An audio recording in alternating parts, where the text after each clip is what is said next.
Sekarang ni tengah parking kereta susunan untuk esok punya event. Siapa nak datang City Convention Center, cari bangunan yang corak macam ni, bangunan baru. Okay, kat sini ada camper van, Toyota Hiace dengan Volkswagen ni. Lepas tu motorhome pun ada, Mercedes pun ada, yang panjang punya. Okey, pelbagai pilihan yang anda boleh pilih. Lepas tu ada Toyota Hilux dengan Ford Ranger motorhome buatan Malaysia punya. Okey, tarikhnya 17, 18, 19 Oktober. Siapa nak datang, ada promosi. Contohnya kereta ni biasa 150,000, promosi untuk 3 hari ni 99,000 je. Toyota Grand Hiace motorhome. Saya tunjuk sikit untuk bagi semangat sikit. Kalau nak datang sini, bolehlah tengok pelbagai jenis motorhome, termasuk yang ini.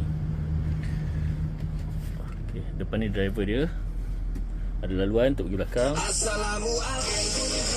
Lepas tu atas bumbung tempat tidur, boleh tarik. Sinki dengan dapur, 2 kepala stov. Bawah ni peti ais. Ini salah satu contoh lah yang anda boleh tengok. Tempat duduk bentuk L shape. Lepas tu katil yang boleh tarik ke bawah. Mungkin anda pernah tengok video ni hari tu, minggu lepas punya video. Katil yang boleh turunnya macam tu.